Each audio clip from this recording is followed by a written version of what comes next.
காண்டமேக வனத்தின் ஒரு மரத்தடியில் அமர்ந்திருந்த தருமரின் கண்கள் கலங்கி இருந்தன. என்னதான் தர்மவனாக இருந்தாலும் தன்னால் தன்னுடைய குடும்பம் இப்படிப்பட்ட துன்பத்தை அனுபவிக்கிறது என்ற குற்ற உணர்ச்சி அவரை வாட்டியது. அவரின் கண்கள் அர்ஜுனன் சென்ற திசையையே பார்த்து கொண்டிருந்தன.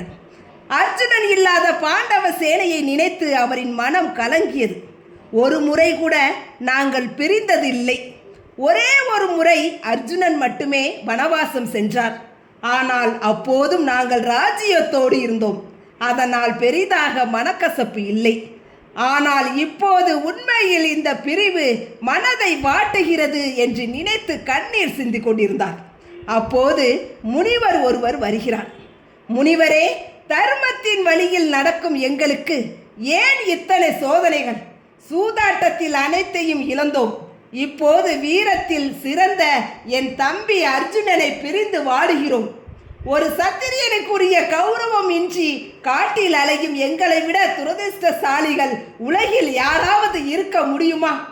சூதாட்டத்தால் இவ்வளவு துன்பங்களை அடைந்தவர் யாராவது உண்டா என்று வருத்தத்துடன் புலம்புகிறார்.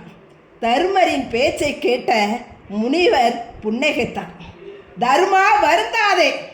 மனித வாழ்க்கையில் இன்பமும் துன்பமும் மாறி மாறி வரும். இது உலகத்தின் இயல்பு. நீ இப்போது அனுபவிக்கும் துன்பங்கள் உனக்கு மட்டுமே நேர்ந்தது என்று எண்ணாதே. உன்னை விடவும் கொடுமையான சூதாட்டத்தால் நாட்டை இழந்து மனைவியை பிரிந்து காட்டில் தனிமரமாக நின்ற ஒரு பேரரசன் இருந்தான். அவனது கதையை கேள் என்று கூறத் தொடங்கினார்.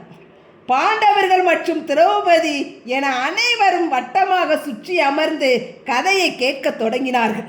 அவர் சொல்ல தொடங்கிய அந்த கதைதான் புகழ்பெற்ற நலன் மற்றும் தமயந்தியின் வரலாறு. நிசத நாட்டு மன்னன் நலன் பேரழகும் வீரமும் மிக்கவன்.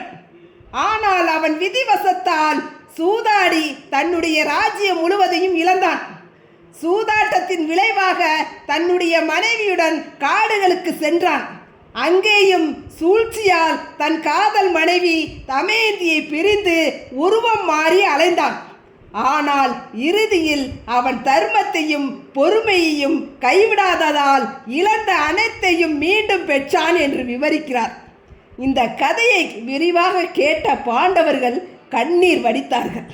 நாம் எவ்வளவோ பரவாயில்லை, நமக்கு அருளை பகவான் தந்துள்ளான். தெய்வ அவதாரமான கிருஷ்ணரும் நமக்கு ஆதரவாக உள்ளார் என்று மனதை தேற்றினார்கள். தர்மர் தன்னுடைய நிலைமையை விட நலன்பட்ட துயரம் அதிகம் என்பதை உணர்கிறார்.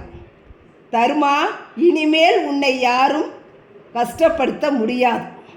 முனிவரின் வருகையும் அவர் சொன்ன நலன் கதையும் அவர் வழங்கிய வித்தையும் தர்மரின் மனக்கலக்கத்தை முற்றிலுமாக நீக்கியது. ஆக இதே போல்தான் நம்முடைய வாழ்க்கையும்.